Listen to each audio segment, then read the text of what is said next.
Bismillahirrahmanirrahim. Alhamdulillah wa ba'd. Ikhwani wa akhwati rahimani wa rahimakumullah. Saudaraku dan saudariku rahimani wa rahimakumullah.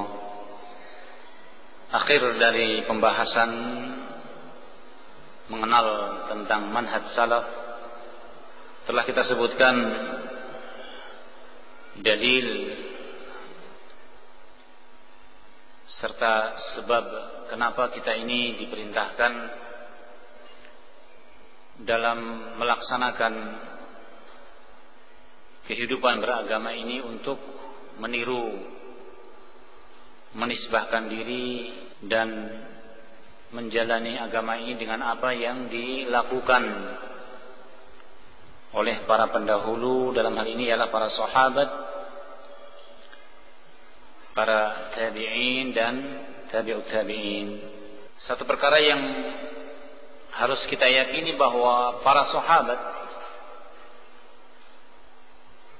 mereka yang menjadi murid Rasulullah, itu tidak seorang pun yang mengajarkan dan menampakkan dalam melaksanakan agamanya itu berta'assub, asabiyah, fanatis kepada golongan tertentu. Tidak ada yang kemudian seorang berta'assub kepada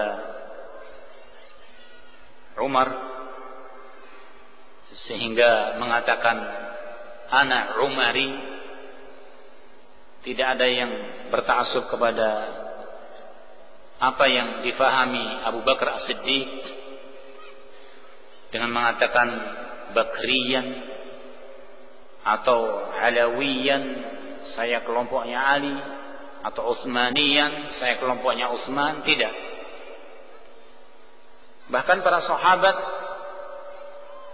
mereka menjadikan satu-satunya contoh suri tauladan sebagai guru utama ialah Rasulullah sallallahu alaihi wasallam. Dari situlah nampak bahwa mereka menjadi satu generasi yang disebutkan Rasulullah khairun nasi qarni, sebaik-baik manusia ialah orang yang hidup di masaku, tsummal ladina yalunahum tsummal ladina yalunahum.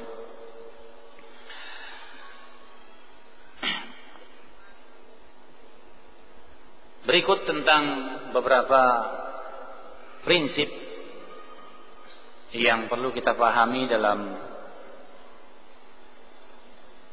membahas tentang dakwah salafiyah. Karena ketika manhaj salaf merupakan satu manhaj yang salim, yang selamat, al-qawim, yang lurus,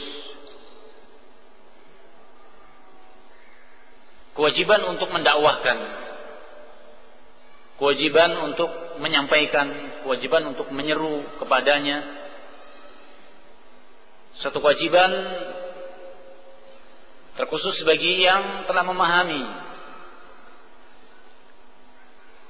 untuk menyampaikan kepada seluruh kaum muslimin, baik yang tergolong menjadi kerabat dekatnya atau karib kerabatnya, atau teman atau tetangga, saudara. Karena apabila kita jumpai pada kenyataan propaganda, seruan menuju kepada abwab an-nar, seruan-seruan menuju kepada pintu-pintu neraka juga getol, gigih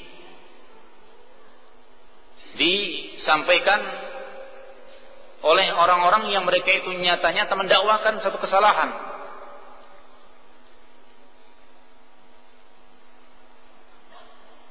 Seperti yang belum lama, yang sesungguhnya telah disampaikan oleh penguasa atau oleh para duat tentang batilnya manhaj tersebut. Belum lama mungkin di sana muncul satu pergerakan yang menisbahkan dirinya juga mengetahui tentang kehidupan Rasulullah, berdakwah ala Rasulullah, yaitu qiyadah Islamiyah. Nah, ternyata hingga saat ini pun masih banyak orang-orang yang terkena umpannya. Hingga saat ini pun masih banyak orang-orang yang mengakui bahwa itu satu kebenaran, tata cara yang didakwakan oleh qiyadah Islamiyah.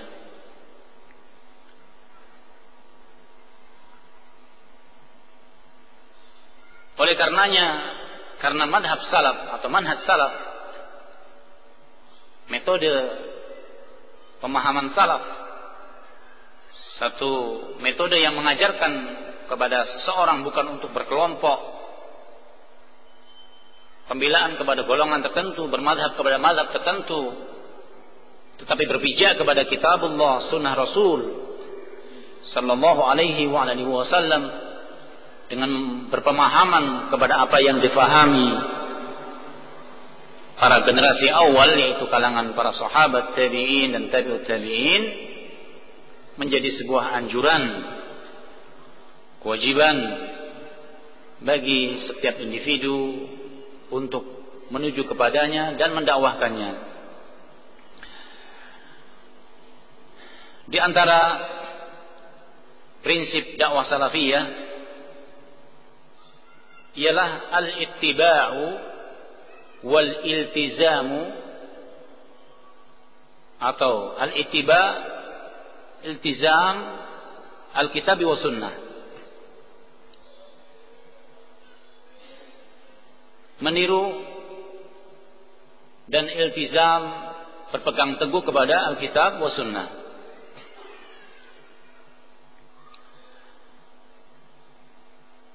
Meniru serta iltizam Alkitab wa sunnah dan berusaha untuk mengaplikasikan, mewujudkan, menerapkan prinsip ini, perlu kita pahami makna al-ittiba, meniru, mencontoh.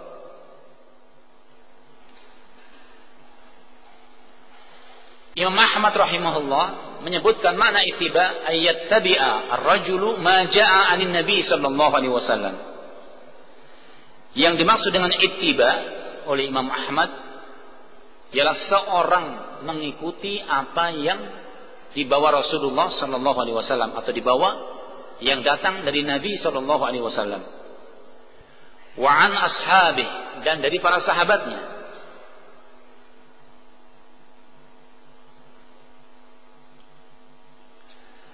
Thumma man ba'da at-tabi'in mukhayyarun.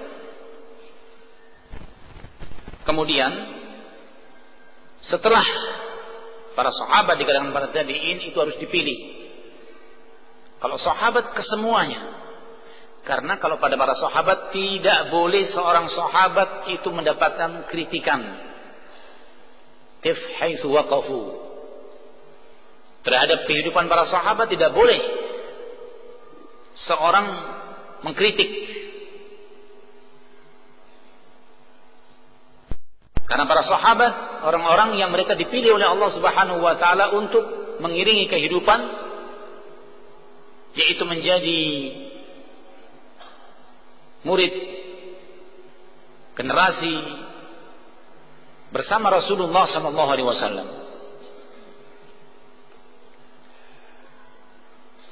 Sebagai contoh, ada sebagian yang mengomentari tentang kisah bahwa Muawiyah ibn Abi Sufyan ketika bermasalah dengan Ali bin Abi Thalib, mereka kritik. Ya, betul saja Muawiyah berada pada kesalahan, katanya. Betul saja Muawiyah berada pada kesalahan, karena ayahnya, yaitu Abu Sufyan, terlambat dalam Islamnya. Yang dalam hal ini menunjukkan bahwa kalau orang itu terlambat Islamnya, ya bisa saja banyak yang tidak tahu. Dan keakuratan yaitu keaslian Islamnya, perlu dipertanyakan. Abu Sufyan terkenal seorang sahabat yang mana Islamnya itu tidak di awal-awal, bahkan di awal-awal menentang apa yang dibawa Rasulullah sallallahu alaihi wasallam. Dari situ banyak orang-orang yang masuk mengkritisi ataupun mengkritik apa yang ada pada Abu Sufyan. Dipertanyakanlah Islamnya, yang akhirnya merembet meluas kepada anaknya Muawiyah. Sementara Muawiyah dikenal Khatib Rasulullah sallallahu alaihi wasallam, sekretarisnya Rasulullah, pencatat, yang tentunya Rasul tidak sembarang memilih orang-orang yang memiliki amanah, keilmuan.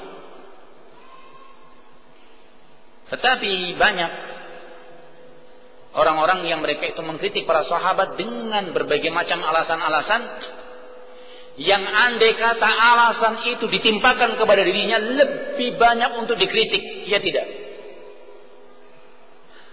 Sebagai contoh, tadi mengatakan bahwa Abu Sufyan Islamnya terlambat.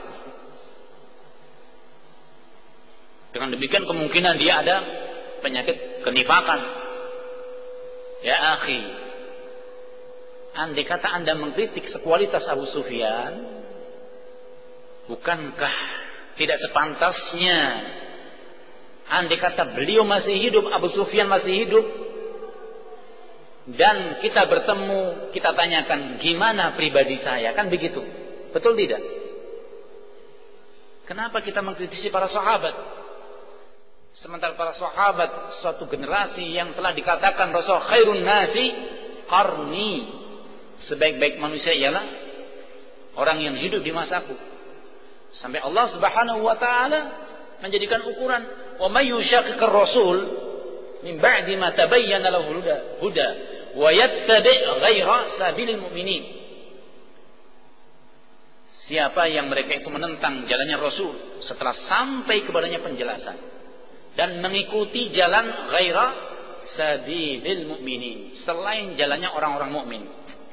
Para ulama menyebutkan siapa manusia yang paling berhak disebut sebagai mukminin? Tidak ada kecuali siapa? Para sahabat. Orang yang paling awal, orang yang paling pantas, orang yang paling utama untuk dikatakan sebagai kaum mukminin dalam ayat ini ialah para sahabat. Sementara datang orang-orang yang di belakang, keislamannya masih ditanyakan bagaimana, hidupnya masih ditanyakan selamat apa tidak. Para sahabat telah jelas dalam kehidupannya, ujian-ujian yang sampai pada mereka. Dari situlah tatkala seorang sudah sampai giliran kepada sahabat, hendaknya seorang menutup. Tidak diperbolehkan ada celah-celah untuk membicarakan masalah sahabat. Sebagian mengkritik masalah Abu Hurairah. Belajarnya kepada Rasul hanya waktu yang sesaat, 4 tahun saja. Berguru kepada Rasul hanya waktu yang pendek.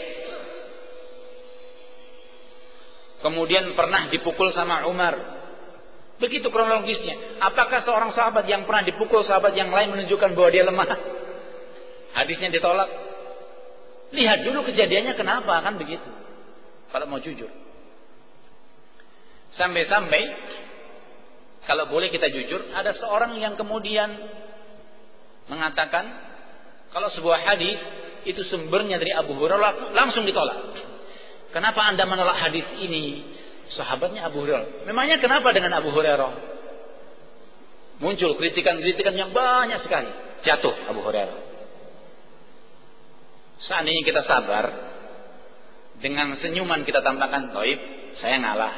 Seandainya hadis lain saya datangkan sama persis hadis ini dari sahabat yang lain, bagaimana? Abu Sa'id. Abu Sa'id juga sama kan begitu. Toib, kita ngalah lagi sahabat yang lain. Nah terus sahabat siapa yang Anda pilih? Yang Anda mau itu sahabat siapa, kan begitu. Sementara para ulama menyebutkan urutan perawi, periwayat, yaitu yang menyampaikan sumber berita Nabi kepada para tabi'in, di antara terbanyak orang-orang yang meriwayatkan hadis ialah Abu Hurairah radhiyallahu anhu. Nah, kalau ini dihilangkan, mereka lari. Kebanyakan hadis yang dicantumkan dalam kitab Bukhari dari Abu Hurairah. Mereka mengkritik juga muridnya. Hadis kebanyakan dari jalan Abu Hurairah, dari Imam Zuhri. Masya Allah. Mungkin andai kata tidak ditutup celah ini, mereka juga ingin menendang Imam Bukhari. Habis. Tidak ada hujjah. Apakah betul cara-cara semacam ini? Sementara Imam Ahmad mengatakan ayat tabi ar-rajulu ma ja'a an Nabi sallallahu alaihi wasallam wa an ashabi. Yang dimaksud dengan ittiba, seorang mengikuti apa yang datangnya dari Nabi sallallahu alaihi wasallam dan dari para sahabat. Adapun min ba'di at-tabi'in, yaitu ketika seorang sudah lari kepada tabi'in atau tabi'ut tabi'in mukhayyar, perlu dipilih, tidak semuanya. Sebagaimana yang disebutkan oleh Muhammad bin Sirin tatkala dahulu riwayat jelas seorang menyampaikan ilmu tidak ada keraguan. Tapi ketika sudah muncul tabi'in, tabi'ut tabi'in, generasi semakin jauh daripada kenabian, muncul orang-orang yang ingin membuat kepalsuan dalam agama. Qala wa hadha al-ittiba' huwa nafsuhu alladhi 'abbara 'anhu Imam Ahmad rahimahullah fi risalati Abdus ibn Malik al-Attar. Imam Ahmad memiliki jawaban soal-soal yang diungkapkan atau diajukan oleh sebagian murid beliau seperti soalat Abdus ibn Malik bin al-Attar,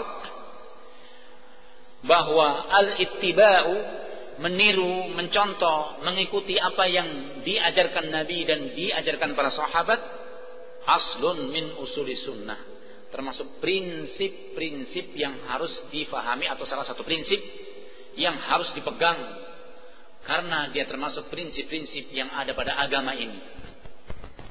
Qala rahimahullah, berkata Imam Ahmad rahimahullah, usulu sunnati indana, prinsip agama menurut kami, at-tamassuk, berpegang teguh, bima kana alaihi ashabu Rasulillah sallallahu alaihi wa ala alihi wasallam.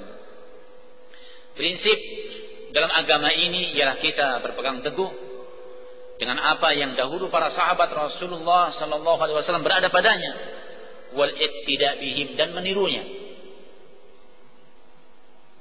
Berpegang teguh dan meniru, mencontoh. Wa hadha al-ittiba'u innama yuqsadu bihi ittiba'ul kitab wa sunnah. Dan yang dimaksud bahwa prinsip dalam Islam mengikuti apa yang dipahami para sahabat, maksud daripada ini ialah mengikuti kitab Al-Quran dan sunnah Rasulullah ala wajhin wahid, pada satu corak, satu bentuk, yaitu ala fahmi as-salafis salih, hanya dengan satu bentuk. Contoh, orang-orang yang mereka tidak menginginkan dalam memahami Alkitab wa sunnah tidak dengan satu bentuk. Mereka mengatakan sahabat kan juga laki-laki, sahabat juga salah, bisa benar bisa salah. Bahkan berdalil dengan ucapan Imam Malik, kullu qaulin yu'khad wa yurad, setiap pendapat orang itu bisa diterima dan bisa ditolak, illa sahib hadzal qabr fa asyara bi sababatihi ila qabrin Nabi sallallahu alaihi wa alihi wasallam. Imam Malik menyebutkan ketika beliau berada di Masjid Nabawi, di makam Rasulullah sallallahu alaihi wasallam, beliau mengatakan setiap ucapan seseorang bisa diterima, bisa ditolak. Diterima kalau ada padanya kebenaran, ditolak kalau memang menyelisih kepada kebenaran. kecuali penghuni kuburan ini. Beliau isyaratkan kepada kuburan Rasulullah sallallahu alaihi wasallam. Tidak boleh kita tanya kepada Rasulullah, apa dalilnya? Tidak boleh. Karena beliau sebagai apa? Hujjah. Rasulullah menyampaikan segala sesuatu. Tidak boleh kemudian dalam hal ini, apakah Allah memerintahkan Anda wahai Rasulullah? Apakah Allah melarang Anda? Karena beliau dibimbing dengan wahyu. Jadi satu bentuk yang perlu kita fahami dalam membahas tentang usul dakwah salafiyah, prinsip-prinsip yang diajarkan para ulama dalam dakwah salafiyah, bahwa di antara perkara yang penting dalam masalah dakwah salafiyah yaitu membimbing, menyampaikan kepada umat apa itu manhaj salaf, bahwa manhaj salaf mengajarkan kepada ittiba, mengikuti kepada apa yang dibawa oleh para sahabat, dengan makna bahwa mengikuti apa yang ada pada kitab dan sunnah sesuai dengan apa yang difahami para sahabat Rasulullah sallallahu alaihi wa ala alihi wasallam. Dan demikianlah sesungguhnya yang dikatakan usul ad-da'wah as-salafiyah.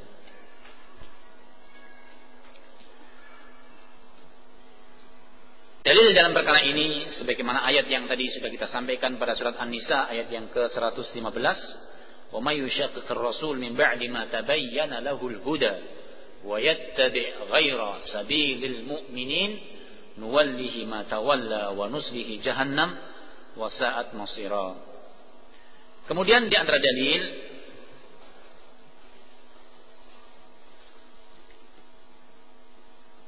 dari sunnah ialah hadis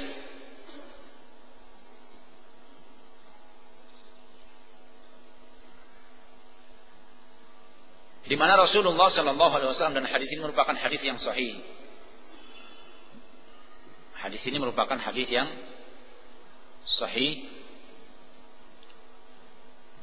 dari sahabat Al-Irbad Ibn Sariyah, dari sahabat Al-Irbad Ibn Sariyah. Rasulullah sallallahu alaihi wasallam bersabda, "Usikum bitaqwallah." Wasiatkan untuk kalian, ketika beliau memberi satu wasiat, wejangan, nasihat yang hampir-hampir dipahami sahabat waktu itu seolah-olah nasihat orang yang mau berpisah. Usikum bitaqwallah was-sam'i wa ta'ah, untuk tetap mendengar dan taat kepada penguasa. Wa in walla 'alaikum 'abdun habashi, meskipun yang akan memimpin kalian seorang budak Habashi, budak Habasyah, menunjukkan tentang pentingnya dalam masalah taat, mendengar kepada ulatul umur, kepada penguasa di mana seorang tinggal. Wa innahu may ya'ish minkum fasayara ikhtilafan katsira. Beliau berpesan kepada para sahabat, siapa yang diberi umur panjang dan mengetahui kehidupan berikutnya akan menjumpai di sana perselisihan yang cukup banyak. Akan menjumpai perselisihan yang cukup banyak. Terus bagaimana ketika seorang menghadapi perselisihan? Ini mengatakan yang paling benar, ini mengatakan yang paling benar, ini yang mengatakan paling benar. Yang sana menuding itu salah, yang sana menuding ini yang salah. Bagaimana Rasul memberikan solusi? Fa'alaikum, wajib atas kalian, bisunnati wa sunnatil khulafa ar-rasyidin al-mahdiyyin min ba'di, berpegang teguh kepada sunnahku, ajaranku, berpegang teguh kepada ajaran Rasulullah dan ajaran yang diajarkan para khulafa ar-rasyidin yang mendapatkan petunjuk setelahku.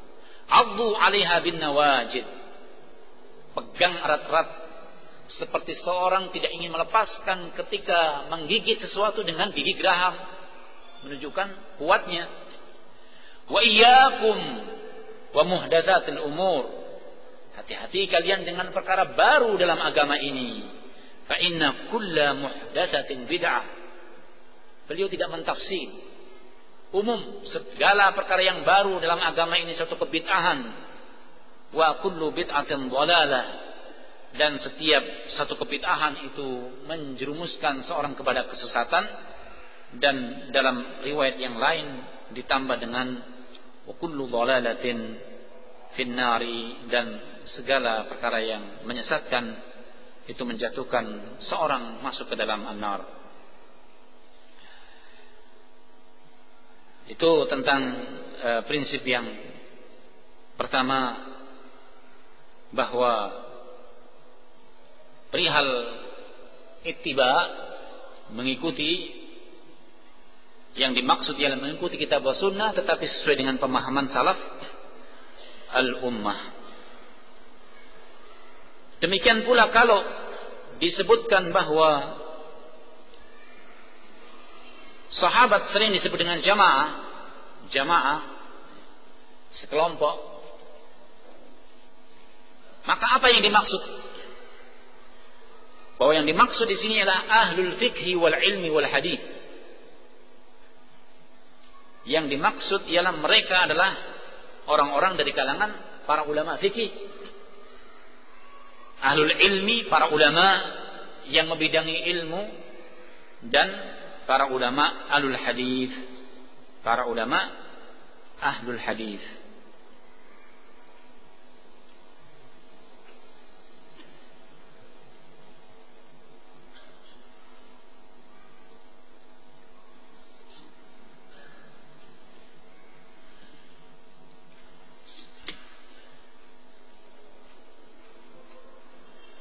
Kemudian pentingnya dalam perihal bahwa kita ini dalam memahami kitab wa sunnah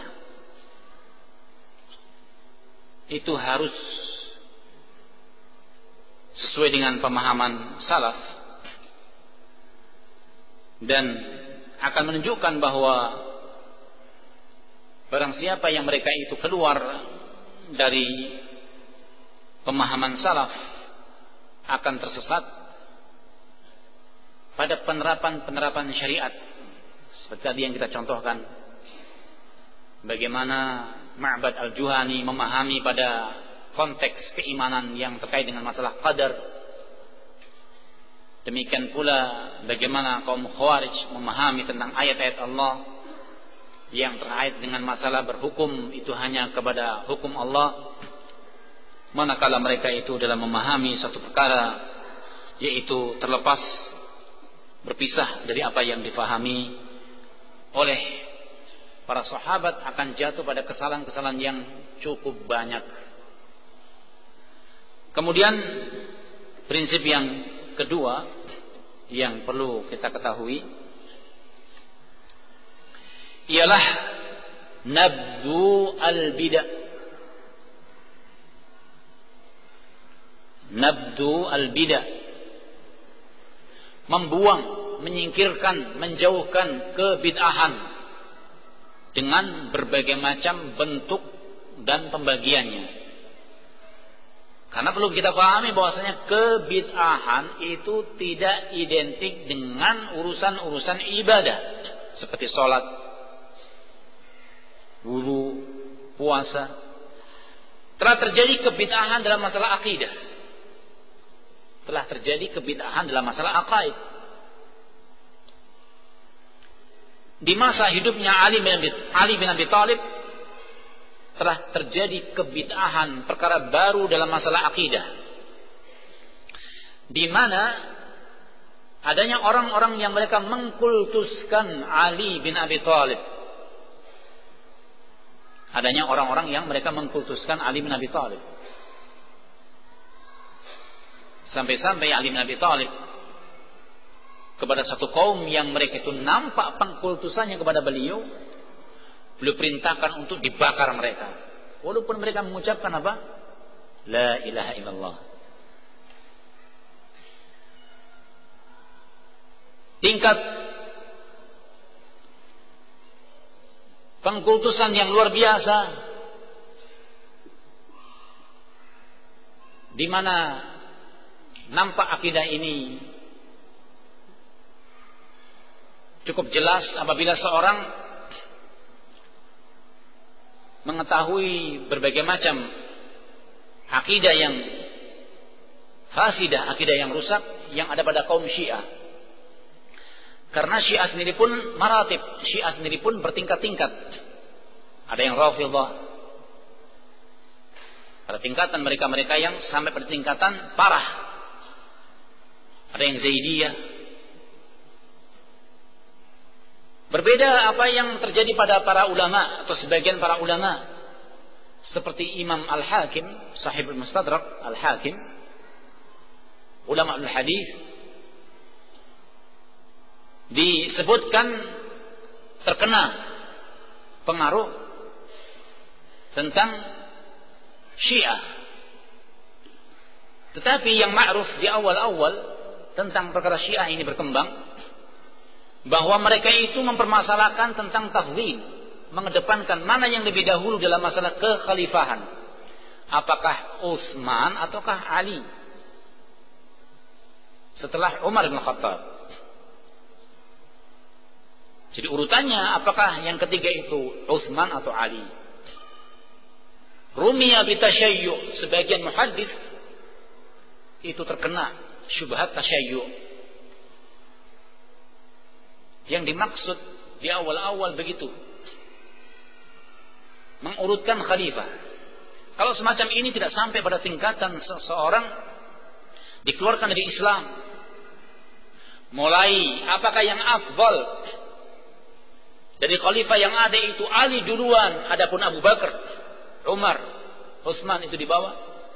Terus berlanjut sampai pada tingkatan bahwa Abu Bakar, Umar, Utsman itu mencuri kekhalifahan Ali. Berikutnya bahwa semua mereka adalah orang-orang kafir. Pengkafiran kepada ashabun Nabi. Lebih parah lagi, tingkatan bahwa mereka menuduh Nabi Jibril khain. Nabi Jibril itu berkhianat. Harusnya wahyu turunnya kepada Ali, tapi kenapa diturunkan kepada Nabi Muhammad sallallahu alaihi wasallam? Lebih parah lagi sampai menuhankan Ali bin Abi Thalib. Sampai derajat apa? Setara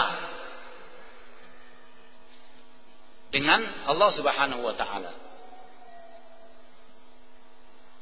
Jadi bagi yang pernah menjumpai satu komunitas yang mereka bermazhab kepada mazhab Syiah secara penyataan, itu kesehariannya sampai anak-anak kecil usia 3 tahun, 4 tahun itu sudah diajari. Allah mal'an Muawiyah, Allah mal'an Muawiyah. Terus, ya Allah laknat Muawiyah, ya Allah laknat Muawiyah. Apa dasarnya? Mereka beranjak kepada sebuah tafsir yang batil, tafsir yang salah.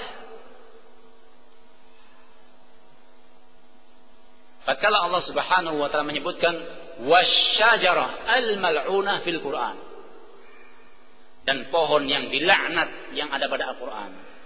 Kata mereka siapa? Ini Utsman, ini Muawiyah katanya. Lebih parah lagi, orang-orang Syiah karena mereka cintanya kepada Ali dan yang pernah bermasalah dengan Ali ialah Aisyah, mereka menafsirkan surat Al-Baqarah dengan tafsir yang batil pula. Dalam tafsir mereka mengatakan ketika Allah merintahkan kepada Nabi Musa, manakala terjadi seorang pembunuh dan ditanya tidak ada yang mengaku, Allah uji mereka untuk menyembelih apa? Seekor sapi. Allah perintahkan, idbahu al-baqarah, sembelihlah sapi apa? Betina. Kata mereka, Allah perintahkan untuk menyembelih Aisyah. Di mana tafsir yang seperti ini? Dari mana tafsir seperti itu? Wal'iyadu billah. Jadi ini pentingnya, jangan sampai kemudian seorang bergaya. Para sahabat kan juga manusia, bisa salah, bisa betul. Memahami Al-Quran juga bisa salah, bisa betul. Dari situ artinya kita juga boleh berbuat seperti itu tanpa harus melirik kepada apa yang difahami, kepada pemahaman apa yang dibawa para sahabat. Kembali bahwa perihal yang kedua tentang nabzu al-bidah, kebid'ahan itu juga dari sisi akidah, tauhid atau i'tiqad, keyakinan. Maka Ali bin Abi Thalib berusaha memberantas orang-orang yang mengkultuskan beliau radhiyallahu an. Mengkultuskan Ali bin Abi Thalib kepada pengkultusan yang luar biasa. Sampai-sampai di sana ada sebagian azan. Ada azan yang dikumandangkan daerah Iran itu mengumandangkan azan bukan dengan setelah syahadatullah syahadatul Muhammad Rasulullah sallallahu alaihi wasallam ketika azan Allahu akbar Allahu akbar Allahu akbar Allahu akbar asyhadu an la ilaha illallah asyhadu an la ilaha illallah, kemudian syahadat yang kedua asyhadu anna aliyan waliyullah, aku bersaksi bahwa Ali wali Allah. Diganti adanya.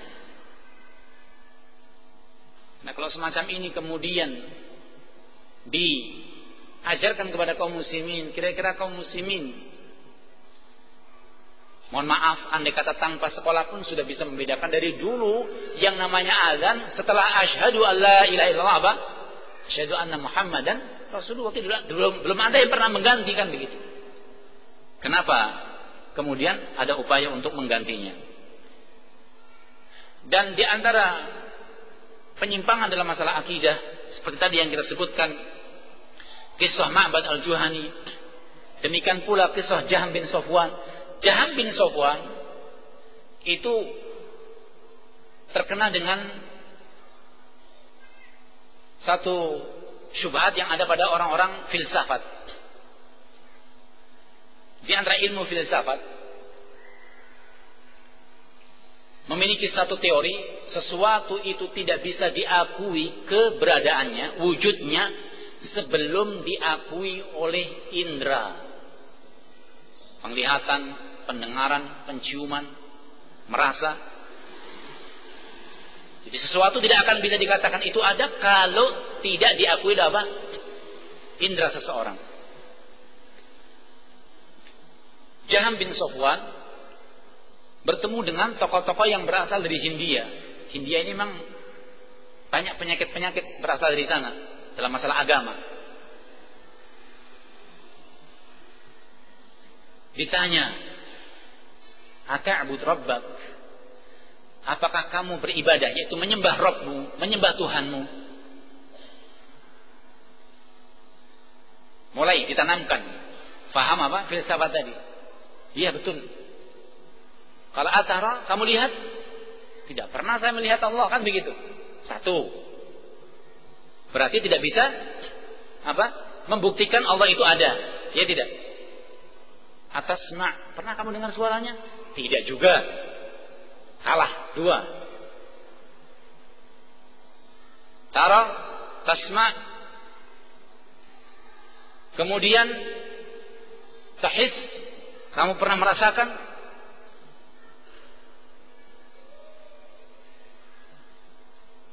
Dan berbagai macam indera yang ada pada diri seorang, pada manusia, itu dipakai untuk menerapkan kaidah supaya sesuatu itu bisa dikatakan sah wujudnya jika indera itu mengakui. Ternyata indera semua dipakai tidak bisa menyatakan tentang wujudnya Allah Subhanahu wa taala. Pulang selama 40 hari bingung tidak sholat. Betul juga ternyata. Karena semua apa yang ada pada pikiran manusia, indera yang ada pada manusia tidak mampu mewujudkan bukti bahwa itu ada. Akhirnya apa? Kalau begitu saya menyembah, selama ini saya menyembah sesuatu yang sia-sia, yaitu tidak ada wujudnya, bagaimana mau disembah? Begitu, pulang dalam keadaan hatinya tenang dengan akidah seperti itu. Muncullah pemahaman Jahmiyah, yaitu menolak adanya asma wa sifat. Allah tidak dinamai, Allah tidak disifati. Dan seterusnya, akidah Asy'ariyah, Maturidiyah yang menetapkan sebagian sifat sesuai dengan kemampuan akal. Akal mau menerima, mampu menerima, menolak sifat-sifat yang tidak bisa dicerna dengan akal. Mereka mengatakan Allah tidak mungkin disifati ghadab. Namanya marah sesuai dengan definisi ghalayan damul qalb, namanya marah itu gemuruh yang ada pada apa? Darah yang ada pada apa? jantung seseorang atau hati seseorang. Apakah mungkin Allah disifati seperti itu? Secara akal, namanya marah kan begitu. Bergejolaknya darah yang ada pada tubuh manusia, terutama pada hati atau jantung. Mereka mengatakan ini tidak mungkin disifatkan kepada Allah Subhanahu wa taala. Dan berbagai macam sifat-sifat yang mereka tolak, yang mengatakan tidak sesuai dengan pemikiran manusia. Lebih-lebih lagi, di samping masalah aqaid, masalah akidah, kebid'ahan yang terkait dengan ibadah, masalah wudu. Andai kata kita jujur, apabila kita mengikuti bagaimana cara wudu Rasulullah sallallahu alaihi wasallam, bisa dikatakan belum banyak yang menerapkan sesuai dengan apa yang diajarkan beliau alaihi salatu wassalam.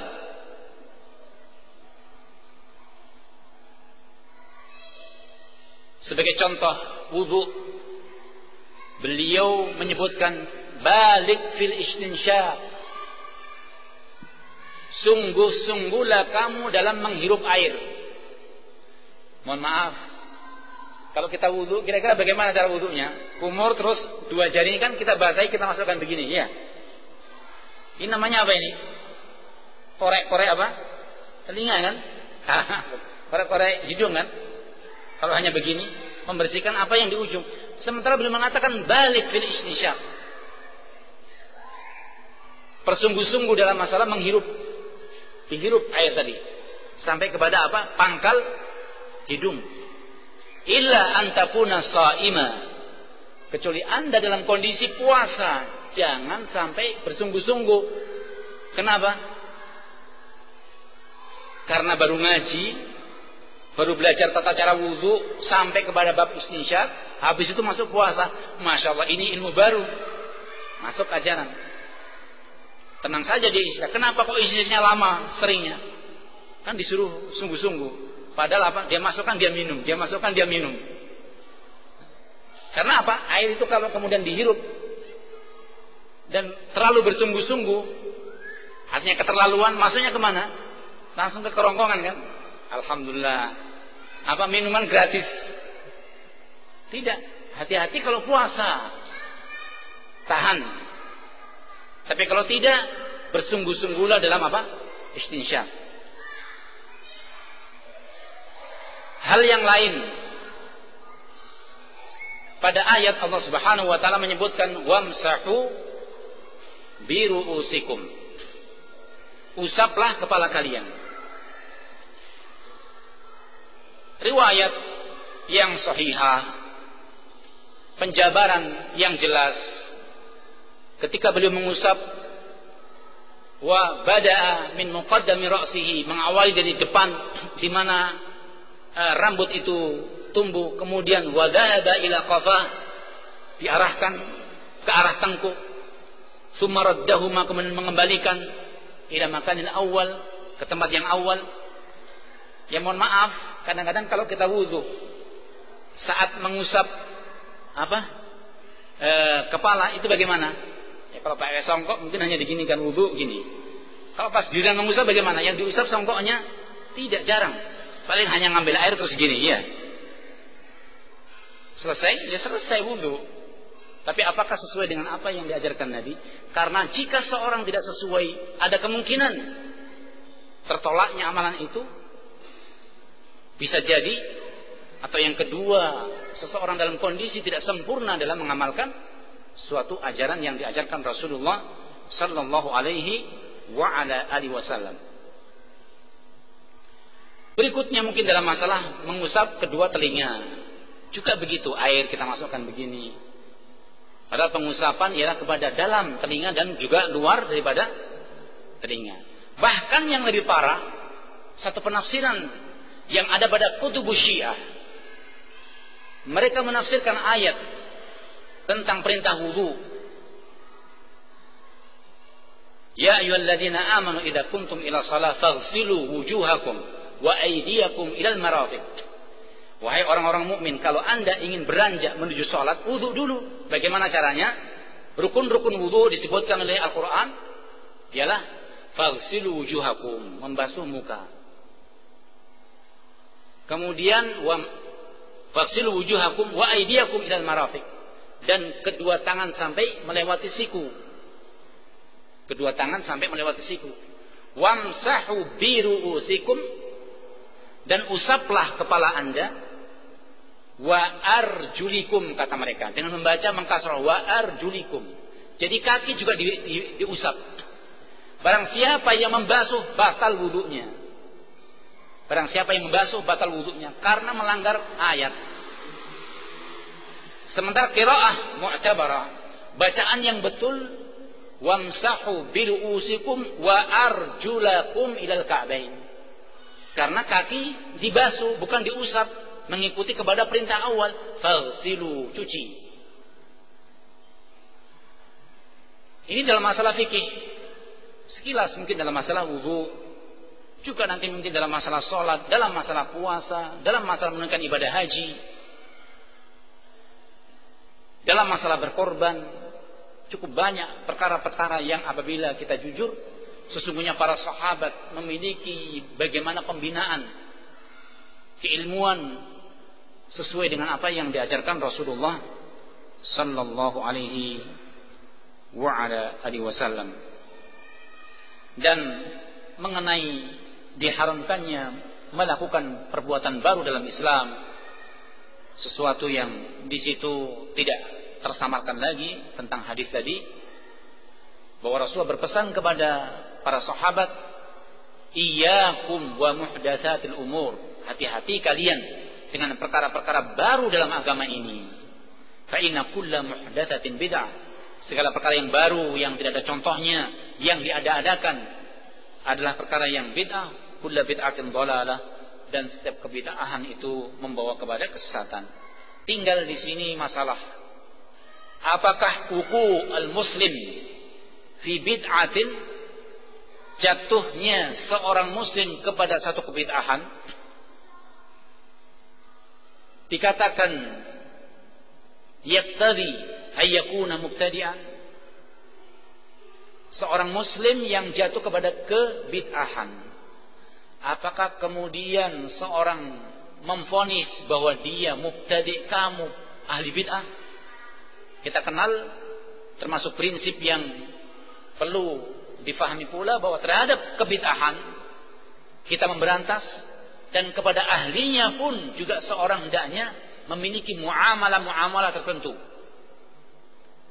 Tapi yang perlu kita sampaikan, apakah seorang yang melakukan kebid'ahan terus divonis bahwa dia ahli bid'ah? Jawabannya bahwa tentang hakikatul bid'ah wal kufur, hakikat kebid'ahan dan kekufuran, laisa kullu man waqa'a fil bid'ati, tidak semua orang yang jatuh pada kebid'ahan waqa'at al bid'atu alaihi, dituduh bahwa dia sebagai ahli bid'ah. Wa laisa kullu man waqa'a fil kufri, tidak juga seorang yang jatuh kepada kekufuran waqa'a al kufru alaihi, dikatakan dia kafir. Betapa banyaknya kaidah ini dilanggar. Setiap seorang yang melakukan kebid'ahan disikapi, pasti dia pelaku bid'ah, jauhi dia. Setiap seorang yang terjatuh pada kekufuran divonis bahwa dia kafir. Dia kafir. Satu contoh yang sempat marak di negeri kita, seruan untuk berhukum kepada hukum Allah. Wa man lam yahkum bima anzalallah fa ulaika humul kafirun. Barang siapa yang tidak berhukum dengan hukum Allah, maka dia kafir. Di antara hukum Allah yang Allah perintahkan kepada manusia di muka bumi, terkhusus pada para wanita, ialah apa? Perintah untuk apa? Berhijab, memakai kerudung, memakai penutup aurat mereka. Terlepas dari pembahasan apakah muka termasuk aurat apakah tidak. bahwa wanita diperintahkan untuk menutup auratnya. Karena ini yang dipegang, berarti ini hukum Allah. Maka barang siapa yang tidak menutup auratnya, berarti dia melanggar hukum Allah. Dan barang siapa yang melanggar hukum Allah, berarti dia kafir. Pulang dari sekolah, dapat pelajaran baru, ketemu ibunya, tidak disalami, ibunya berkata tidak disambut. Kenapa? Dia kafir ibunya. Kenapa? Ibunya belum berjilbab. Ibunya belum apa? Berjilbab. Beginikah cara penerapan Islam? Begitukah seruan ketika seorang mengatakan tegakkan syariat Islam, tegakkan hukum-hukum Islam? Tidak demikian. Melalui proses terus dibimbing. Bukan bermakna bahwa dakwah salaf, manhaj salaf mengajarkan untuk takut dari menghukumi atau tidak berani menghukumi, tidak. Tetapi hukum harus diatur, demikian pula harus melewati bimbingan para ulama. Karena tidak setiap orang yang jatuh pada kekufuran dikatakan dia telah kafir. Seorang yang jatuh kepada kebid'ahan tidak juga dikatakan dia sebagai seorang pelaku bid'ah. Contoh perihal yang tidak dikerjakan oleh Nabi SAW, oleh para sahabatnya, tapi sebagian kalau boleh dikatakan disandarkan kepada salaf.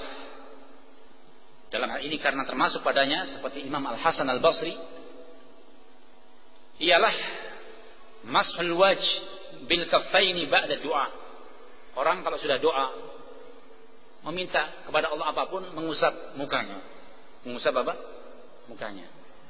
Ini kalau kita tanyakan apakah ada riwayat bahwa Rasul mengerjakan demikian? Tidak ada satupun riwayat yang demikian. Apakah para sahabat menampakkan mengerjakan itu? Tidak. Qala la yu'raf hadha annahu kana yamsahu wajh ba'da du'a illa anil Hasan. Para ulama mengatakan tidak dikenal masalah mengusap muka ketika selesai berdoa kecuali dari seorang yang bernama Al-Hasan, yang dimaksud Al-Hasan Al-Basri. Wa ankarahu Al-Imam Malik rahimahullah. Dan Imam Malik mengatakan bahwa semacam ini tidak sesuai dengan sunnah Rasulullah sallallahu alaihi wa ala alihi wasallam. Demikian pula apa yang terjadi di banyak para ulama dahulu, seperti ucapan ulama kepada imam, dalam hal ini Imam Ibn Hazm, sahib kitab Al-Muhalla, Abu Muhammad, bahwa beliau terkena dengan pemahaman Jahm, karena Jahmiyan. Atau Imam Nawawi yang sering kita mendengarkan karya-karya beliau, Riyadhus Shalihin, Al-Adhkar, Arba'in Nawawi. Beliau memiliki kesalahan-kesalahan dalam perihal penafsiran ayat-ayat Allah yang terkait dengan sifat. Demikian pula Al-Hafidh Ibnu Hajar. Pada beliau terjadi kesalahan-kesalahan dalam masalah pemaknaan sifat-sifat Allah Subhanahu wa taala. Yang hal itu tersohor diajarkan oleh Asy'ariyah. Nah, apakah seperti itu kemudian divonis bahwa Imam Nawawi seorang ahli bid'ah? Al-Hafidh demikian, Ibnu Hazm pun demikian.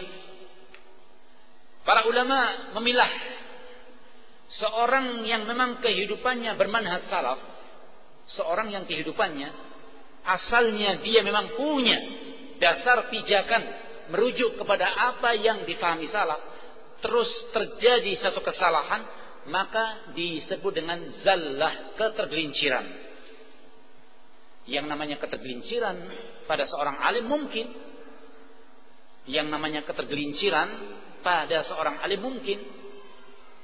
Bahkan pada seorang alim terkadang ketergelincirannya sampai banyak, 2, 3, 4. Namun semua itu tidak mengeluarkan mereka dari daerah apa yang disebut dengan sebagai kaum salaf, atau telah mengotori tentang manhaj salaf. Jadi perlu dipahami, jangan sampai nanti misal ya, urusan dagang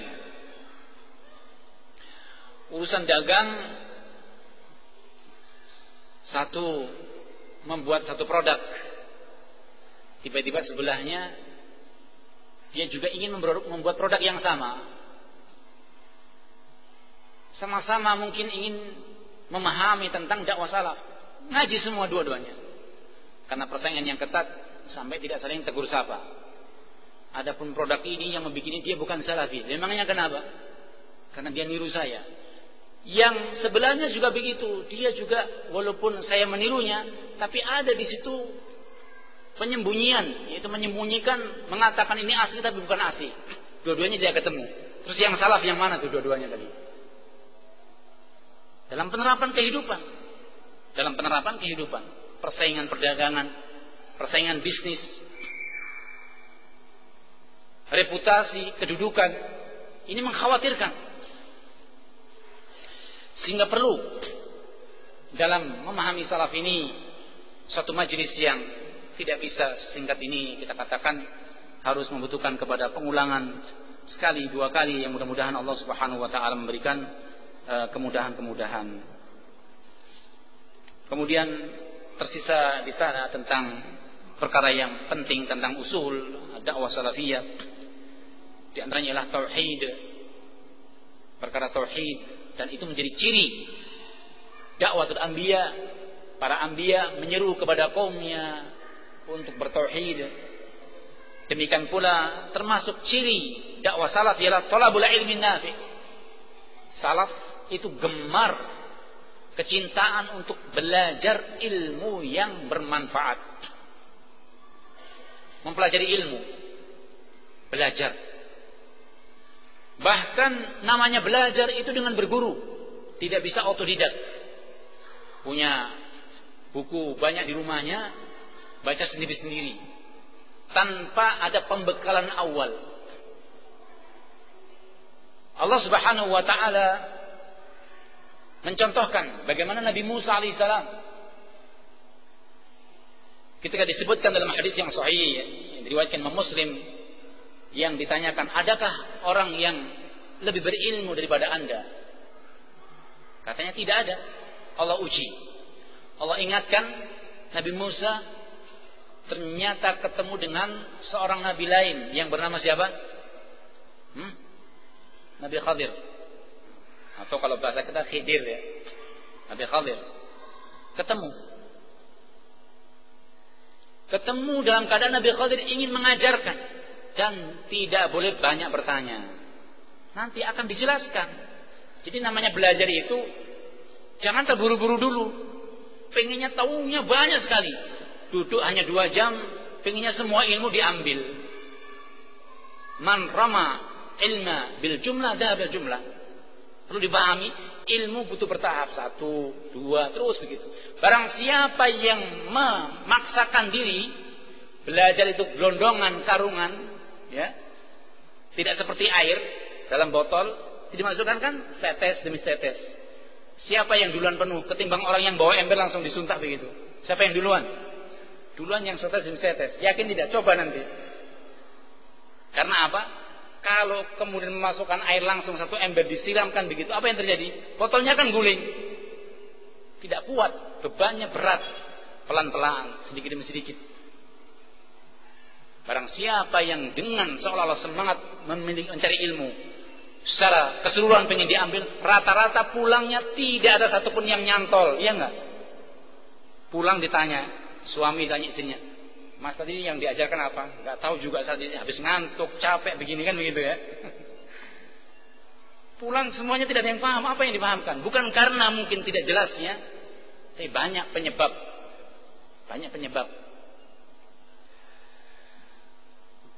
Kemudian di antara ciri tentang masalah usul dakwah salafiyah ialah at-tasfiyah wa tarbiyah.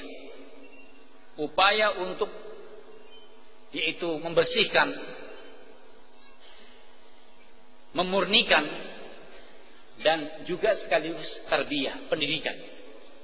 Jadi dengan bahasa umumnya, jangan suka nyalahkan saja. Ini salah, enggak boleh. Kalau ditanya, terus yang betul bagaimana, yang benar bagaimana, saya juga tidak tahu. Ya gimana ini? Ini ingat. Jadi bukan hanya getol, ini salah Pak. Ya, enggak apa-apa nak. Terus yang betul apa? Ya enggak tahu juga Pak. Gimana nanti begitu? Ini salah, ini haram, ini bid'ah. Kamu tuh semua haram bid'ah. Terus yang sunnah bagaimana? Saya juga tidak tahu. Sama saja kan begitu. Sampai ada cerita, karena getolnya ada ikhwah yang mungkin baru belajar, kemana-mana sunnah-sunnah, yang mungkin baru dia terima sunnah ta'adud, sunnah poligami, sunnah memiliki istri banyak. Istrinya 2, 3, itu sunnah. Kencang kan? Ngobrol sama bapaknya, Pak gimana sunnah? Apa sunnah apa? Sunnah masalah apa? Menikah lebih dua.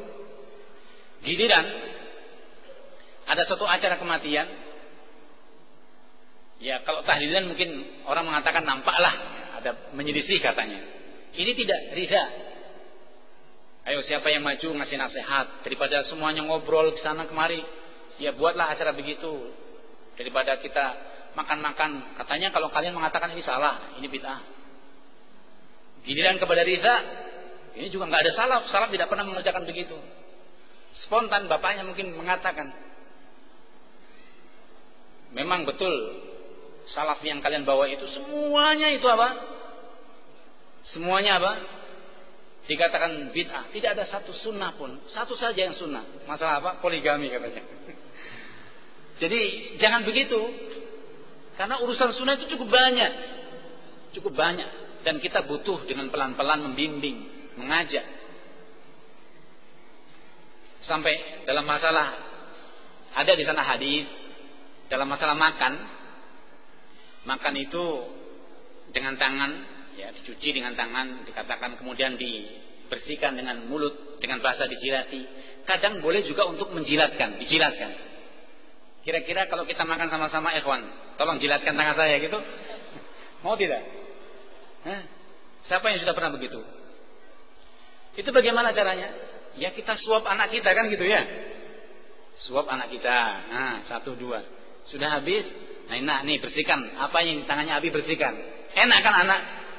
Sampai kadang anak, Abi besok disuap lagi ya. Saya masih suka untuk menjilat tangannya Abi kan begitu. Ada kelembutan seorang ayah kepada anak. Daripada susah memaksa orang untuk mengatakan sunnah. Keluar sama-sama, bikin pengajian, makan di nampan bareng-bareng. Nih terapkan sunnah, ayo jilat tangan saya. Ya berkelahi dulu daripada suruh menjilat tangannya orang. Ikhwan barakallahu fikum. Jadi sesungguhnya manhaj salaf, manhaj yang mulia, membutuhkan kepada penerapan. Giatnya kita menyampaikan kepada kaum muslimin. Saya yakin, walaupun dengan kajian semacam ini masih banyak kekurang fahaman. Hal itu mungkin keterbatasan saya dalam menjelaskan perkara ini. Pertama, saya yakin dalam perkara ini juga masih banyak kekurangan. Tidak sampainya kepada kesemuanya. Mungkin yang ngaji-ngaji saja terus, yang rajin kan begitu. Adapun yang lain siapa? Perlu seorang anak kepada ayahnya, seorang anak kepada ibunya, kepada kakaknya, adiknya, kepada keluarganya, kepada tetangganya. Mudah-mudahan kajian kesempatan siang hari ini memberi manfaat kepada kita semua.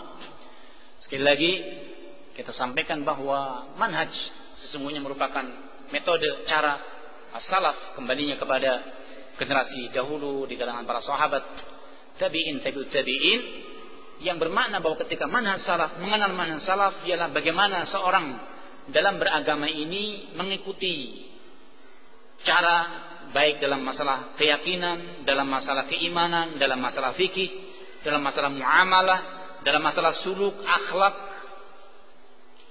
dan yang lainnya kepada apa yang diajarkan para pendahulu kita. Dan ini semua membutuhkan penerapan. Ini semua membutuhkan kepada penerapan. Seperti fahmul kitab wa sunnah, memahami kitab wa sunnah. memahami kitab wa sunnah sesuai dengan salaf. Gimana caranya? Gimana caranya? Salaf memahami dari sisi bahasa. Berarti ada tuntutan untuk belajar apa? Bahasa Arab kan iya. Sulit seorang untuk bisa memahami tafsir yang ada pada Al-Quran dengan sebenar-benarnya atau yang ada pada hadis kalau seorang tanpa ada basic latar belakang pemahaman sedikit pun dalam masalah bahasa Arab. Kalau kemudian saya belum bisa, ya latihan belajar sedikit demi sedikit. Salaf mengajarkan bagaimana cara membaca Al-Quran, dibaca dengan betul-betul, upaya dalam masalah tajwidnya, hukum-hukumnya. Seorang kadang-kadang mengatakan saya belum bisa membaca Al-Quran, ya tolong mungkin datang atau temannya yang mungkin bisa mengajarikan begitu. Ketika dibuka di sana privat, berbagai macam privat, 6 jam bisa membaca Al-Quran. Orang yang tidak bisa membaca Al-Quran 6 jam bisa membaca Al-Quran. Membacanya dengan cara bagaimana itu? Membutuhkan kepada kesabaran.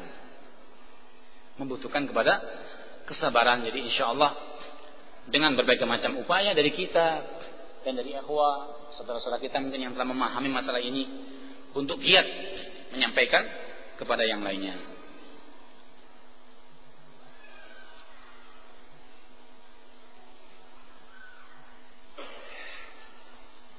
Kemudian di sini ada pertanyaan, setiap kelompok mengaku salaf.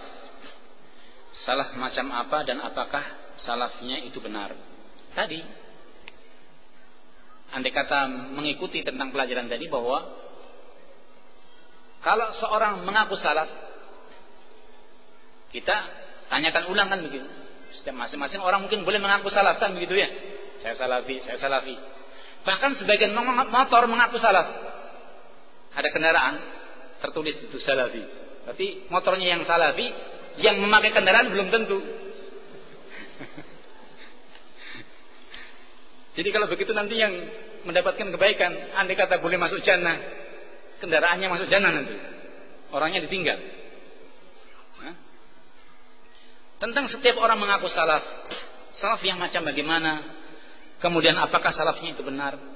Tadi urutannya, bahwa istilah salaf penisbahan kepada meniru, mencontoh kepada metode cara yang dilakukan oleh apa? Para sahabat, tabi'in dalam hal apa? I'tiqadan, kemudian fikhan wa ibadatan wa sulukan wa ahkaman, hukum. Jadi kadang kalau kita dapatkan orang kadang-kadang hukumnya sama, melakukan hukum sama. Jenggot, ya pakai jenggot semuanya. Mengangkat kain di atas mata kaki juga begitu. Mungkin kalau mengatakan pakai jubah, ya pakai jubah semuanya. Perempuannya juga begitu. Apakah diratakan semua, dikatakan semua mereka salah? Tidak. Perlu hal-hal yang lain. Keyakinannya bagaimana, akhlaknya bagaimana, pahamnya bagaimana, ilmunya bagaimana, kan begitu. Meskipun di sana ada perihal-perihal yang dikatakan, mana hal-hal yang prinsip yang dengannya seorang akan terkeluarkan dari daerah salaf, mana jika yang dilakukan hal itu tidak sampai kepada perkara prinsipil dan masih dikatakan pada salaf. Seperti tadi sebagian ulama jatuh pada kesalahan dan tidak mengeluarkan mereka dari daerah apa? Salaf.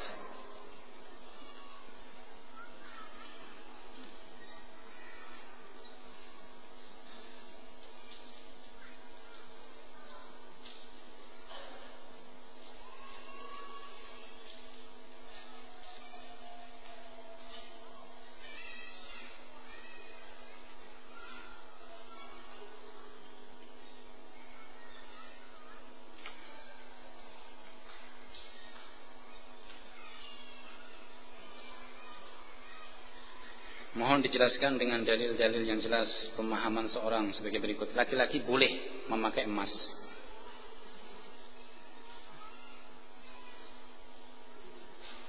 Dengan menggunakan dalil surat Al-A'raf pada ayat yang ke-32, yang seakan-akan mereka menuduh pengharaman apa-apa yang dihalalkan Allah.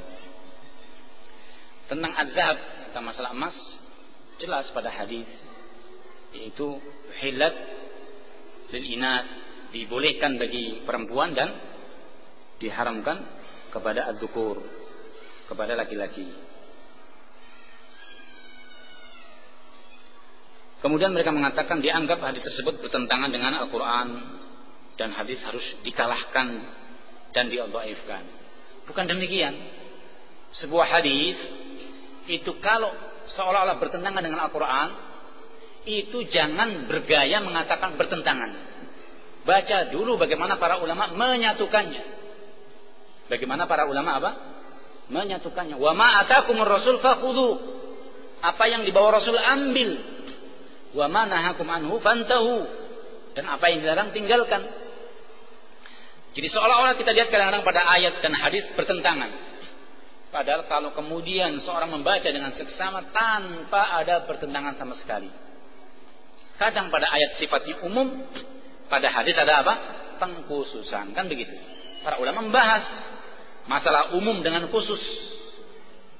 Masalah apa? Mutlak dengan muqayyad. Hal yang umum dengan hal yang terkait. Bisa saja pada ayat itu sifatnya mutlak, global, pada hadis ada pengkaitan.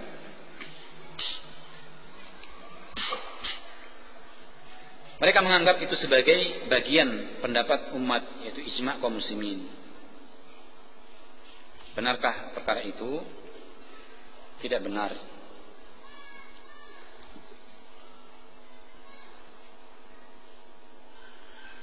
Apakah kita wajib untuk bermadhab seperti Imam Bukhari misalnya yang mengikuti Imam Syafi'i dalam apa ini? Di dalam bermadhab ya.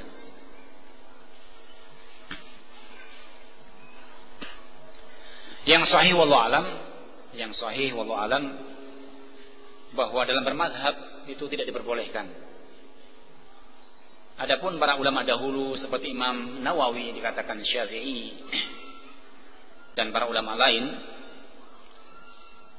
yang perlu kita pahami bahwa para ulama dahulu kadang mengikuti semacam ini dengan kehidupan di masanya, kehidupan yang terjadi di masanya. Artinya mayoritas yang ada di suatu tempat terkadang di situ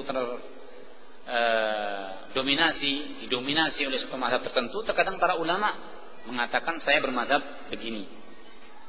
Bukan bermakna kemudian mereka mengatakan bahwa mazhab-mazhab lain itu salah total.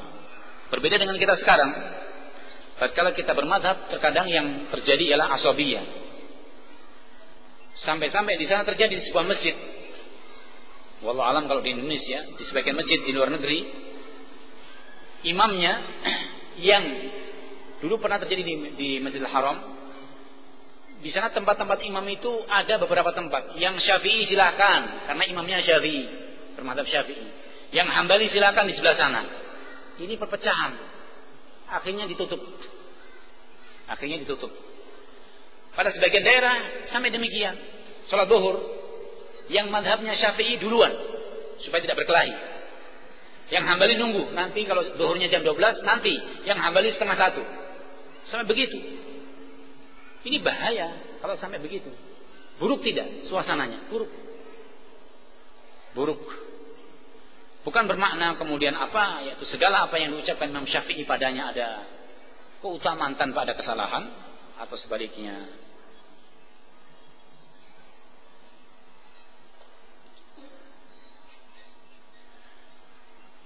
Dalam dunia herbal, dunia mana lagi? Dunia ini ada hanya satu kan? Ada dunia herbal, dunia apa lagi?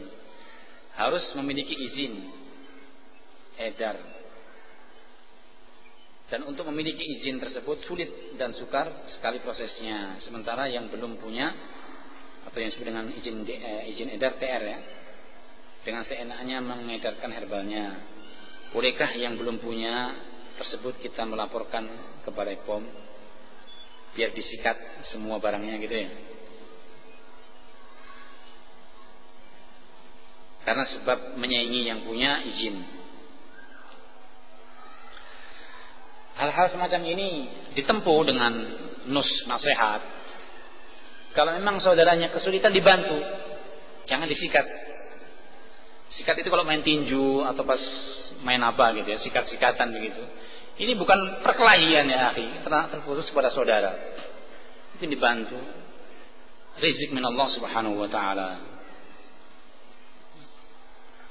Kalau kemudian saudaranya sama-sama dalam perkara ini tidak siap, sulit hatinya, kemudian tidak pernah tentram karena persaingan, koreksi bahwa Anda ternyata tidak siap bersaing dalam perdagangan. Lebih baik alih profesi supaya hatinya tentram. Dia tidak.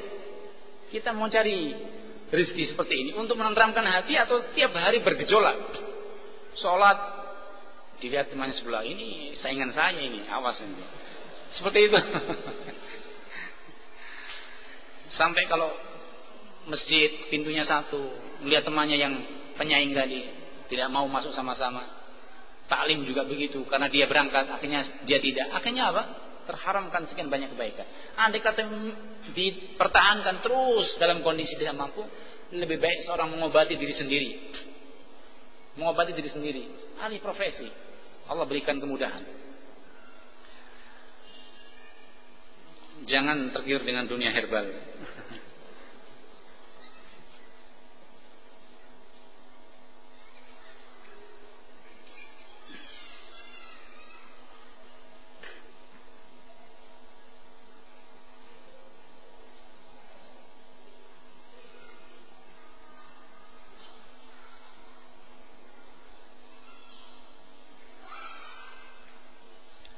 Bagaimana dakwah salafiyah dalam menyikapi pergerakan kafir atau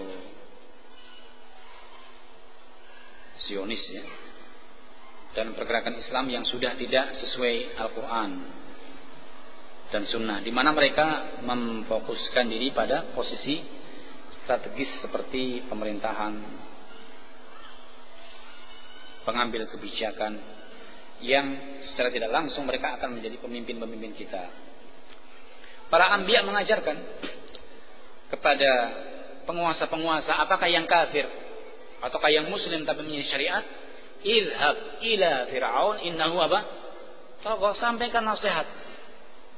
Allah perintahkan Musa alaihissalam untuk mendakwai Fir'aun karena dia orang yang melampaui batas. Sampaikan. Ini demikian, dakwah ini demikian, perkara ini muharram, ini tidak boleh, kan begitu. Sampaikan. Tidak perlu kemudian terus kalau habis itu tidak mendengar, habis itu kemudian tidak melaksanakan, sudah sampai kepadanya apa? Hujjah. Kan begitu. Demikian pula pemerintah yang diduduki oleh orang-orang yang mungkin muslim tapi menyelisih daripada ajaran Al-Quran dan Sunnah. Sampaikan. Sampaikan. Jangan kemudian terus apa? Berdalih bahwa Bapak ini muslim, kemudian banyak penyimpangan-penyimpangan Al-Quran dan Sunnah. Terus bagaimana? Ya lebih baik turun dari kursi saja. Terus siapa yang mau duduk? Biar saya yang duduk. Kan begitu. Seolah-olah dia orang yang paham syariat. Nyatanya ketika dulu juga apa yang terjadi? Sama saja, lebih parah malah. Jadi jangan sampai kemudian terkecoh dengan persaingan-persaingan yang ada pada kepemimpinan. Dakwahkan. Sampai Syekh rahimahullah ditanya, sampai kapan mendakwahkan manusia ini kepada kebenaran? Sampai kapan? Diajarkan bahwa dakwah ini sebagaimana hadis, la yazalu ta'ifatu min ummati zahirin 'alal haqq ila ayati as-sa'ah. Terus kebenaran ini ada orang-orang yang mendakwahkan sampai kiamat tiba. Jadi mendakwakan jangan menunggu hasilnya, menunggu perubahannya, belum tentu ya akhi. Di kampung kadang-kadang dengan dakwah kita orang kadang-kadang menolak, membenci. Suatu saat mungkin 10 tahun berikutnya sadar, oh ternyata dulu yang didakwakan fulan wa fulan itu betul, baru berubah. Ya tidak? Mungkin. Jadi jangan putus asa dalam mendakwakan kebenaran. Bolehkah seorang muslim mengucapkan selamat tahun baru 2011? Kalau tahun baru 2011 perlu ditafsir. Artinya tahun-tahun baru berikutnya juga masuk. Artinya jangan 2011 saja. 2010 dulu, 2009. Atau nanti 2012. Apa hal ini termasuk mengikuti orang kafir? Bagaimana hukumnya begadang di malam tahun baru? Seperti banyak dilakukan sebagian besar pada kaum pemuda saat ini. Tentang tahun baru termasuk hari yang di situ menjadi ciri khas bagi kaum Nasara. Sementara tahun baru Islam ada, yaitu Muharram. Meskipun perayaan Muharram itu dengan bukan letusan mercon petasan. Dengan apa? Muharram itu amalannya apa? Kalau jatuh Muharram, amal-amal yang dilakukan apa? Puasa ya. Puasa pada Asyura tanggal 9, tanggal 10 kan begitu. Jadi mana suruh puasa? Gimana ini? Merayakannya dengan cara puasa, beribadah. Tidak dengan berhambur-hamburan melakukan perkara yang tadbir. Jadi ini perkara yang muharram, hal yang tidak boleh. Karena ini menjadi ciri khas mereka. Man tasyabaha biqaumin fahuwa minhum. Siapa yang menyerupai satu kaum, maka termasuk mereka. Nah, penyerupaan ini juga tidak boleh kemudian divonis. Berarti dia kafir, tidak juga. Sejauh mana bentuk-bentuk penyimpangan yang dilakukan. Tidak harus kemudian divonis bahwa seorang yang menyerupai suatu kaum, maka mereka tidak kemudian dikatakan bahwa dia jatuh pada kekufuran. Sama juga masalah apa? Begadang pada malam tahun baru kalau dikhususkan untuk merayakan itu tidak diperbolehkan. Masya Allah, ini pertanyaannya banyak sekali ini.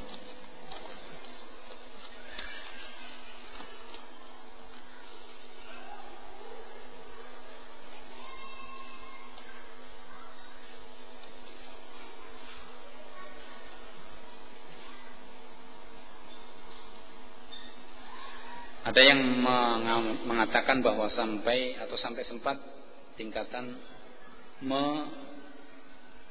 atau pemahaman atau etikot, satu keyakinan, memahami sebuah hadis Rasulullah SAW yang makna atau artinya hadis tersebut ialah bahwa umat Rasulullah akan terpecah menjadi 73 golongan. Yang 72 masuk neraka dan yang sisanya 1 yaitu masuk jannah. Dan mereka memahami makna hadis tersebut dibalik, yaitu mereka memahami hadis tersebut justru yang 72 golongan itulah yang masuk jannah dan yang masuk neraka adalah 1 golongan. Alasan mereka karena yang 72 golongan itu punya imam dan yang 1 golongan tidak punya imam. Katanya imam-imam mereka yang Malikiyah, Syafi'iyah dan seterusnya. Salah kalau seorang memahami hadis bahwa kulluha finnar illa wahidah. Itu dikatakan semuanya Islam, 1 yang masuk neraka. Mungkin perlu belajar lagi tentang konteks hadisnya, dipahamkan gitu.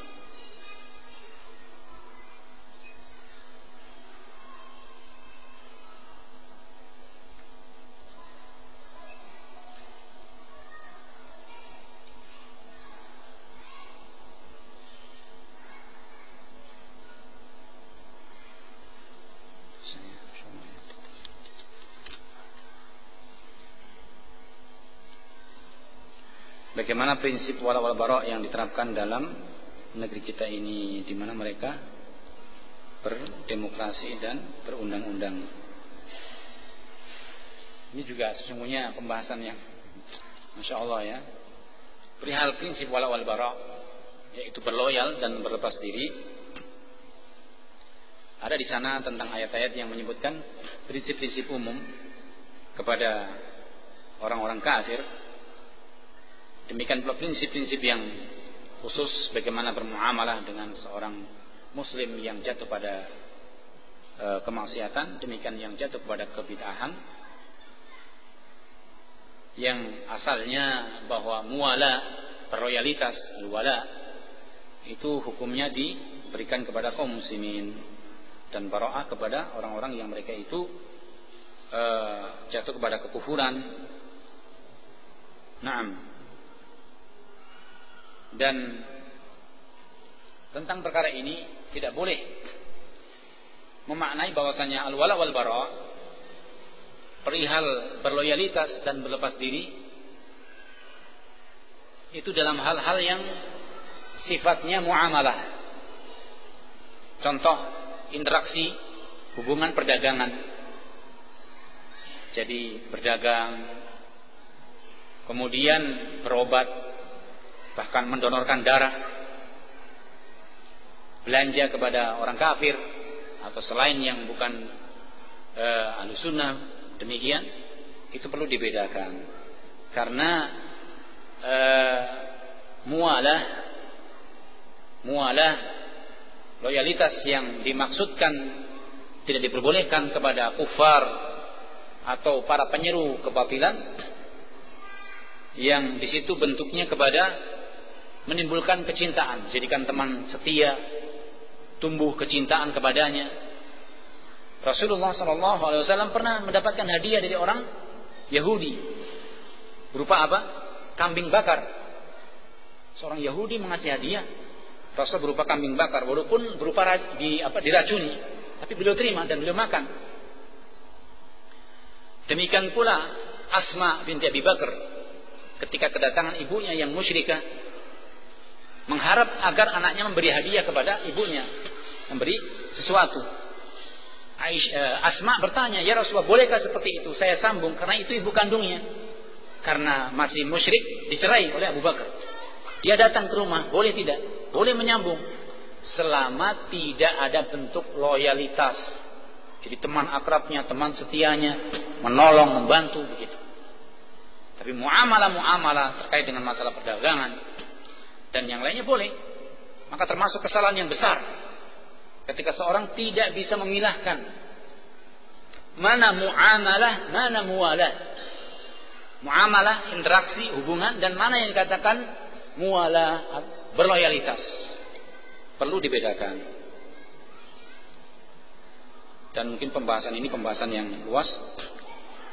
Dan insya Allah mungkin akan masuk pada satu edisi khusus nanti pada majalah Syariah insya Allah.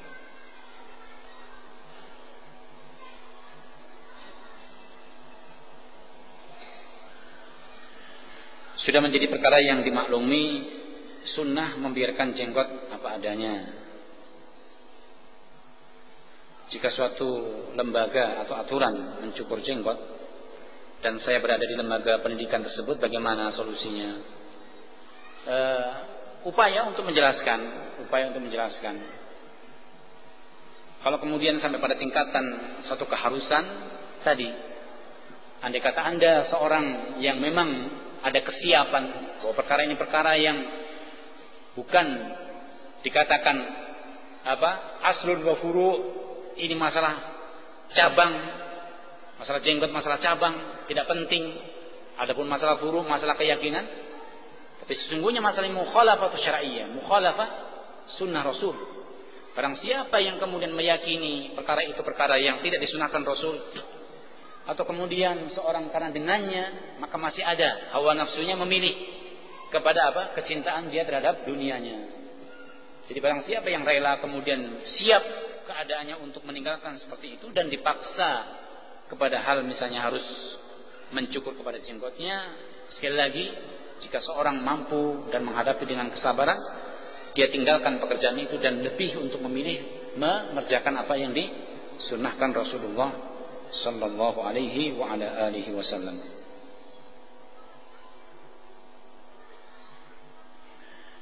Bagaimana sikap apabila kita dikucilkan masyarakat gara-gara mengamalkan Islam secara kafah? Sudahkah Anda mengamalkan Islam secara kafah? Kalau dikucilkan oleh masyarakat mengamalkan Islam secara kafah, perlu dipertanyakan Islamnya. Sudah kafah belum? Mungkin perlu dikoreksi Islamnya bagaimana, sehingga kok dikucilkan, apa sebabnya kan? Mungkin Anda tidak mau bertetangga, padahal dalam Islam mengajarkan bertetangga, ya tidak? Berarti belum kafah. Mungkin Anda tidak pernah bermuka manis, menyapa, walaupun kepada orang yang mungkin membenci. Tapi Anda setiap hari sudah pasang apa? Pasang tanduk dulu, pasang setan dulu. Ini salah juga. Sampaikan kepada orang, karena rata-rata sekarang dengan dunia yang luar biasa dahsyatnya perkembangan dari segala macam sisi, keberadaan manusia lahir dalam kondisi tidak di atas ilmu, berbagai macam propaganda mengganggu ataupun memposisikan seorang untuk ikut kepada apa yang batil. Kemudian semangat belajar tidak ada. Jangan gampang kemudian seorang disikapi. Beri uzur dulu. Beri uzur. Ini keadaan masyarakat kita. Belum tentu satu kebid'ahan yang dia jalankan betul-betul di atas keyakinan. Mungkin hanya ikut-ikut. Temannya ke sana, dia ke sana. Temannya maju, dia maju, kan begitu. Kalau dibimbing. Ini keadaan umat. Naam. Bagaimana hukum memakai minyak wangi yang beralkohol?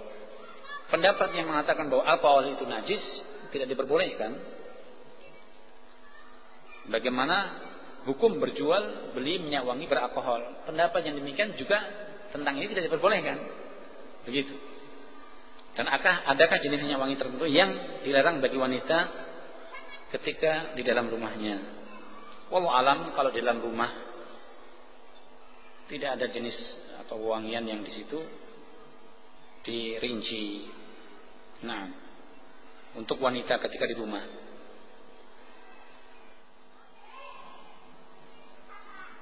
Anak belum punya guru taklim yang tetap dalam menempuh manhaj salaf, dan sementara sampai saat ini hanya mengikuti kajian salaf yang bersifat umum. Apa hal ini sama saja atau berbeda dalam berguru? Ya, bisa mengikuti kajian-kajian umum semacam ini, dan andai kata ada kemampuan kemudian duduk belajar yang sifatnya rutinitas, mempelajari misalnya baca Al-Quran dengan baik, membaca pelajaran bahasa Arab.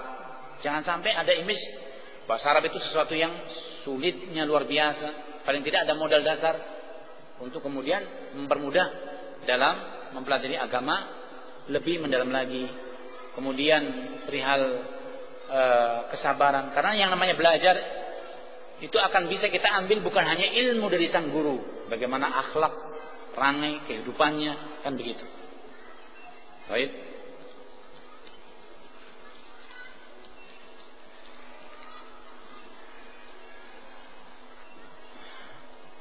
Beberapa pertanyaan yang tersampaikan sesungguhnya kembali dalam masalah tanbih, yaitu terkait dengan topik yang kita sampaikan, yaitu memahami, mengenal tentang dakwah salaf. Sekali lagi bahwa dakwah salaf adalah suatu metode, cara untuk kita memahami Islam supaya selamat dan menerapkannya tidak berada pada kebimbangan, ialah meniru kepada para pendahulu, dan jangan digambarkan bahwa itu cermin pada kelompok tertentu atau ciri pada kelompok tertentu. Jangan sampai kemudian manhaj salaf dibahasakan kalau yang sudah pakai jubah, yang sudah berjenggot panjang, yang sudah kainnya di atas mata kaki, itulah seorang yang bermanhaj salaf. Belum tentu. Karena di masa-masa para ulama dulu ada seorang yang jenggotnya panjang, ada sifat harisma, pakaiannya menakjubkan, dan para ulama mengatakan pada posisi bahwa padanya ada kritikan dalam agama. Jangan sampai seorang takjub dengan penampilan, meskipun dalam masalah penampilan kita juga berusaha. Kita juga apa? Berusaha. Jangan kemudian yang penting kan hatinya. Hatinya bagaimana? Tetap antara hati dengan zahir kita berusaha mewujudkan.